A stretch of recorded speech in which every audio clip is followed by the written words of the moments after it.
महाकुंभ एक विशाल धार्मिक और सांस्कृतिक आयोजन है जो हर 12 सालों में 4 पवित्र नदियों के किनारे आयोजित किया जाता है।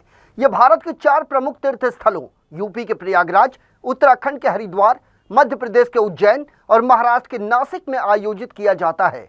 महाकुंभ का आयोजन विशेष खगोलीय स्थितियों के अनुसार होता है, जिनमें सूर्य, चंद्रमा और बृहस्पति की विशेष युति होती है। इस आयोजन में लाखों श्रद्धालु पवित्र नदियों में स्नान करते हैं, जिसे मोक्ष प्राप्ति और पापों से मुक्ति का मार्ग माना जाता है। नमस्कार, आप देख रहे हैं डीसी न्यूज इंडिया और मैं हूं आपके साथ संजय मिश्रा।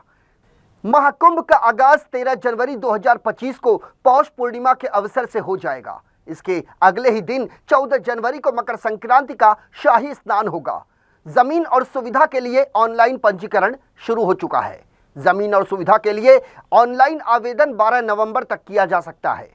महाकुंभ में साधु संतों, अखाड़ों और श्रद्धालुओं का भव्य समागम होता है, जो भारतीय संस्कृति और आध्यात्म का प्रतीक माना जाता है। दुनिया के कई देशों की कुल आबादी यदि मिला दिया जाए तो उससे भी कई गुना सनातनी लोग प्रयागराज में होने जा रहे महाकुंभ में पहुंचने वाले हैं। एक आंकड़े के अनुसार 40 करोड़ से ज्यादा लोगों की अगवानी के लिए 34,000 करोड़ रुपए से ज्यादा का निवेश किया जा चुका है। दरअसल प्रयागराज में संगम किनारे की रेत पर एक महाकुंभ की एक ऐसी दिव्य नगरी बसने जा रही है, जिसकी कभी किसी ने शायद कल्पना भी नहीं की होगी। इस महाकुंभ की भव्य, दिव्य और नव्य की छटा इस बार ऐसी होगी जो आज से पहले न दुनिया ने देखी होगी और न ऐसे आयोजन के बारे में कहीं किसी ने सुना होगा। यही नहीं, देवताओं को प्रिय संगम नगरी में श्रद्धा, आस्था और पवित्रता का वो नजारा दिखेगा जिसे देखने वाले इस अनुभव को पूरी जिंदगी भुला नहीं पाएंगे। इस आयोजन में दुनिया के 100 से ज्यादा देशों के लोग पहुंचेंगे। कई देशों के राष्ट्राध्यक्ष भी महाकुंभ की छटा का मधुरम दृश्य देखने आएंगे। लेकिन वहीं दूसरी ओर इस महाकुंभ में मुसलमानों की एंट्री पर बैन लगाने की तैयारी है, जिसका ऐलान बहुत जल्द हो सकता है। खबर के अनुसार अखिल भारतीय अखाड़ा परिषद की बैठक में इसका फैसला लिया गया है और इस बात से देश भर के साधु सन्यासी भी सहमत हैं। हालांकि अब तक के सबसे भव्य और दिव्य महाकुंभ के आयोजन से मुसलमानों को दूर रखने की संत समाज की मांग से मुसलमान खासा बेचैन हैं। वहीं ऑल इंडिया मुस्लिम जमात के अध्यक्ष मौलाना शहाबुद्दीन बरेलवी ने अफसोस जताते हुए कहा कि कुंभ में मुसलमान की दुकान नहीं लगाई जाएगी। महाकुंभ की इकोनॉमी, जिसके अरबों के होने की बात बताई जा रही है, उससे मुसलमानों को कुछ भी नहीं मिलेगा। ये बात मुसलमानों को हजम नहीं हो रही। वहीं प्रयागराज के मुसलमान व्यापारी इस बात से सदमे में हैं। उनका कहना है कि इससे उनका व्यापार घटकर आधे से भी कम हो जाएगा। दरअसल मुस्लिम धर्म गुरुओं को लगता है कि आजकल मुसलमानों पर पाबंदियों का दौर चल रहा है। मुस्लिम धर्मगुरु काजी अनस अली ने कहा कि मुसलमान को नमाज पढ़ने नहीं दिया जा रहा, उन्हें कोई काम नहीं करने दिया जा रहा। ऐसे में मुसलमान जाएं तो जाएं कहां। उन्होंने कहा कि मुसलमान अब महाकुंभ में व्यापार करना चाहता है, लेकिन वो अभी उन्हें नहीं करने दिया जा रहा है। वहीं दूसरी ओर संत समाज महाकुंभ में मुसलमानों की एंट्री पर बैन लगाने पर अड़ा हुआ है। महाकुंभ में मुसलमानों की एंट्री बैन करने का संत समाज के निर्णय और मांग पर पूरे देश में चर्चा शुरू हो चुकी है। महाकुंभ की महा इकोनॉमी से मुसलमानों को वंचित रखने के आरोप लग रहे हैं, तो वहीं दूसरी ओर साधु सन्यासियों के अपने फैसले के बचाव में अलग ही तर्क है। अखाड़ा परिषद इस बात पर अड़ा हुआ है कि महाकुंभ में मुसलमानों को दुकान आवंटित न किया जाए। अखिल भारतीय अखाड़ा परिषद की अक्टूबर के पहले सप्ताह में हुई बैठक में इस बात का फैसला लिया गया था कि इस बार कुंभ में आधार कार्ड के साथ प्रवेश हो, ताकि कोई गैर सनातनी मेला क्षेत्र में एंट्री ना कर पाए। दरअसल ये मांग बाकायदा मुख्यमंत्री योगी आदित्यनाथ के सामने भी रखी गई। अब जब महाकुंभ की शुरुआत होने में सिर्फ 2 महीने बाकी हैं, तो ऐसे में एक बार फिर से संत समाज ने मुसलमानों को दुकानें आवंटित नहीं करने की मांग दोहराई है। संतों का कहना है कि वो ये नहीं चाहते कि सनातन की पवित्रता किसी तरह खंडित हो। माना जा रहा है कि कुछ दिनों में संत समाज की ये मांग मानी जा सकती है, क्योंकि मुख्यमंत्री योगी आदित्यनाथ प्रयागराज के दौरे पर संकेत देकर गए हैं कि संत समाज की भावनाओं का सम्मान किया जाएगा। दरअसल साधु संत लगातार अखाड़ा परिषद के इस फैसले का समर्थन करते आए हैं और इसकी वजह भी खुलकर बताई जा चुकी है। इस वक्त देश में सबसे ज्यादा चर्चित कथावाचक धीरेन्द्र शास्त्री ने भी अखिल भारतीय अखाड़ा परिषद के फैसले का पूरा समर्थन किया है। कुंभ के मौके पर विदेशों से भी लाखों लोग प्रयागराज पहुंचेंगे और दुनिया भर की नजरें इस महाकुंभ पर रहेगी। ऐसे में किसी विवाद से बचने के लिए संत समाज का फैसला बाबा बागेश्वर को बिल्कुल सही और सटीक लग रहा है। देश भर के संत समाज ने साफ साफ ये कह दिया है कि वो किसी धर्म के विरोधी नहीं है, लेकिन कई बार कुछ लोगों के उल्टे काम के गंभीर परिणाम सामने आ सकते हैं। हालांकि इससे पहले प्रयागराज में हुए किसी भी धार्मिक आयोजन में साधु संतों ने इस तरह की मांग नहीं की थी, लेकिन जब लगातार खाद्य पदार्थों में गंदगी मिलाने की खबरें बढ़ने लगी तो संत समाज भी आक्रोशित हो उठा। अखिल भारतीय अखाड़ा परिषद के जो साधु मुसलमानों को महाकुंभ में दुकानें आवंटित नहीं करने पर अड़े हुए हैं, उनका साफ कहना है कि हाल फिलहाल में कई ऐसी घटनाएं हुई जिनमें मुस्लिम दुकानदारों ने खाने पीने के सामानों में थूका या फिर किसी तरह की गंदगी मिलाई। इस तरह की ज्यादातर घटनाएं मुस्लिमों द्वारा की गई है। ऐसे में अच्छा होगा कि मुसलमानों को मेला क्षेत्र से दूर रखा जाए, क्योंकि ऐसी कोई घटना हुई तो साधु समाज आक्रोशित हो सकता है। लेकिन मुस्लिम धर्म गुरुओं और उन मुसलमानों को संत समाज के इस फैसले से ऐतराज है, जिसमें महाकुंभ में मुसलमानों की एंट्री पर बैन लगाया जा रहा है।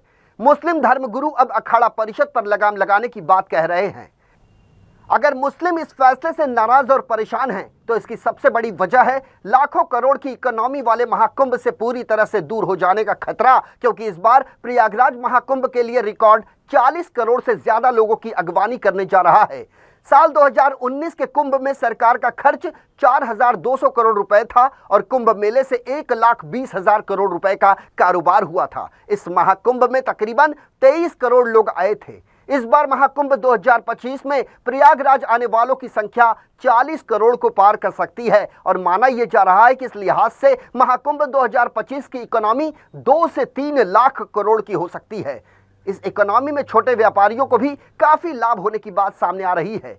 माना यह जा रहा है कि यदि प्रयागराज पहुंचने वाले 40 से 45 करोड़ लोग 1,000 रुपए से लेकर 10,000 रुपए तक खर्च करते हैं, तो भी इकोनॉमी में इतना बड़ा उछाल आएगा कि उत्तर प्रदेश सरकार के साथ साथ स्थानीय व्यापारी और छोटे मोटे काम करने वालों की झोलियां भर जाएंगी। दरअसल इकोनॉमिस्ट प्रयागराज के महाकुंभ की इकोनॉमी के बारे में जो बता रहे हैं, वो सुनकर जिन्हें इस महाकुंभ से महरूम किया जा रहा है, उनका दर्द और ज्यादा बढ़ सकता है, क्योंकि ये महाकुंभ राज्य को 1 ट्रिलियन की इकोनॉमी बनाने में भी बड़ा योगदान देगा। प्रयागराज के मुस्लिम व्यापारियों को लगता है कि महाकुंभ में यदि मुसलमानों की एंट्री पर बैन लगाया गया तो इससे दुनिया में अच्छा संदेश नहीं जाएगा, क्योंकि मुसलमान व्यापारियों की जीविका पर संकट आ जाएगा और अगर उनसे यह मौका छीना जाता है तो इसका विपरीत असर देखने को मिलेगा, उनका बड़ा नुकसान हो जाएगा। इसके अलावा कई ऐसे भी मुसलमान हैं जिन्होंने ये बयान दिया कि ये सब कुछ सियासत के अलावा कुछ भी नहीं। हालांकि जिन संतों ने मुस्लिम दुकानदारों को दुकानें आवंटित नहीं करने की बात कही है, उनके तर्क इससे अलग हैं। संतों का कहना है कि वो किसी के रोजगार या धर्म के विरोधी नहीं है, लेकिन इस बात की गारंटी कौन देगा कि जो चीजें अब तक सामने आई हैं वो महाकुंभ में नहीं होगी। वैसे सिर्फ मेला क्षेत्र नहीं बल्कि पूरे शहर में इस तरह के कई काम हो रहे हैं जिससे इकोनॉमी को पंख लग रहे हैं। महाकुंभ शुरू होने से पहले प्रयागराज का नजारा ऐसा हो जाएगा कि सिर्फ मेला क्षेत्र नहीं बल्कि शहर की खूबसूरती और दूसरे धार्मिक और पर्यटक स्थल भी लोगों को आकर्षित करेंगे। फिलहाल मेला क्षेत्र की यदि बात करें तो जूना अखाड़े के नगर प्रवेश के साथ महाकुंभ की हलचल और भी तेज हो गई है। इसके लिए तैयारियां भी चाक चौबंद की जा रही है। हर क्षेत्र को संवारा जा रहा है। महाकुंभ के लिए प्रयागराज को कई बड़ी योजनाओं से चमकाया जा रहा है।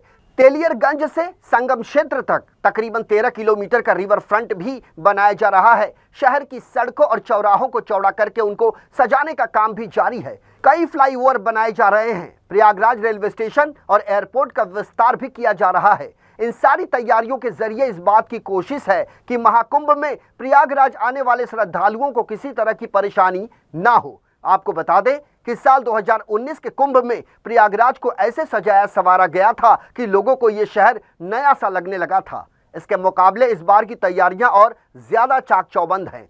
श्रद्धालुओं के लिए 7,000 से अधिक बसें, 1.5 लाख से अधिक शौचालय स्थापित किए जाएंगे। 10,000 से ज्यादा कर्मचारी सफाई का जिम्मा लेंगे। रेलवे स्टेशन का दायरा भी बढ़ाया जा रहा है। इसके अलावा रेलवे महाकुंभ के दौरान प्रयागराज के अलग अलग स्टेशनों से करीब 900 स्पेशल ट्रेनें चलाएगा। प्रयागराज प्रदेश का पहला ऐसा शहर है जहां पर 3 धार्मिक स्थलों पर कॉरिडोर बनाया जा रहा है। शहर में इतना कुछ हो रहा है, जिस जगह पर यह मेला लग रहा है वहां पर मुसलमान नहीं होंगे, इसलिए मुस्लिमों का दर्द और ज्यादा नजर आ रहा है। हालांकि अखिल भारतीय अखाड़ा परिषद के अध्यक्ष इन आरोपों से साफ इनकार कर रहे हैं कि वो मुसलमानों के रोजगार के विरोधी हैं। अखाड़ा परिषद कह रहा है कि पाबंदी सिर्फ खाने पीने के सामानों पर लगाई जाएगी क्योंकि ये सनातन की शुद्धता के लिए जरूरी है। हालांकि कुछ मौलाना इन आरोपों पर भी भड़क गए और हिंदू संतों पर सवाल खड़ा करने लगे। सवाल संतों के गोमूत्र पीने पर उठाया गया। वे इसे अपने साथ ज्यादती बता रहे हैं। उन्हें इस बात का दर्द है, आखिरकार उनसे रोजगार का मौका आखिर क्यों छीना जा रहा है। महाकुंभ में मुस्लिम दुकानदारों को बैन किए जाने के फैसले को साधु संतों और अखाड़ा महामंडलेश्वरों द्वारा भरपूर समर्थन मिल रहा है। पिछले कुछ दिनों से खाने पीने की चीजों के साथ बेहूदगी की खबरों और उसमें शामिल मुस्लिम समुदाय के लोगों की वजह से संत समाज अखाड़ा परिषद के इस फैसले को सही ठहरा रहा है। संत समाज ने साफ कह दिया है कि इस तरह का जिहाद सनातनी मेले में किसी कीमत पर स्वीकार नहीं होगा। वहीं तिरुमाला मंदिर में प्रसाद में मिलावट को लेकर काफी विवाद हुआ, जिसके बाद कई धर्मगुरु इस तरह के खतरे की आशंका जता रहे हैं। इस बात में कोई दो राय नहीं है कि महाकुंभ को लेकर देश भर से सनातनी प्रयागराज पहुंचेंगे। ऐसे में धर्मगुरु षड्यंत्र या साजिश की भी आशंका जता रहे हैं। वहीं कुछ लोग इसे व्यापार से जोड़कर देख रहे हैं। जिन मुस्लिम दुकानदारों ने पिछली बार दुकानें लगाई थी वो इस बार ऐसा नहीं कर पा रहे हैं, जिस वजह से दुकानदारों में खासी नाराजगी है। वहीं कुछ लोगों ने मेला समिति से इस फैसले पर पुनः विचार करने की अपील की है। तमाम प्रतिक्रियाओं के बीच महाकुंभ को लेकर तैयारी शुरू हो गई है। एक तरफ इस मेले को लेकर सुरक्षा व्यवस्था की बड़ी जिम्मेदारी है, तो वहीं दूसरी तरफ करोड़ों हिंदुओं की आस्था का ख्याल रखना भी किसी चुनौती से कम नहीं। ऐसे में महाकुंभ का ये नज़ारा अभूतपूर्व होगा, अलौकिक होगा और अप्रतिम भी, क्योंकि महाकुंभ का मुख्य उद्देश्य पवित्र नदियों में स्नान करना है, जैसे कि गंगा, यमुना, क्षिप्रा और गोदावरी, जिनमें स्नान से मोक्ष की प्राप्ति और पापों से होती है मुक्ति की मान्यता। बहरहाल हमारे इस खास पेशकश में मेरे साथ अभी के लिए इतना ही। ताज़ा तरीन खबरों के लिए बने रहे डीसी न्यूज़ इंडिया के साथ। पूरी टीम के साथ मुझे आने संजय मिश्रा को दीजिए इजाजत। नमस्कार।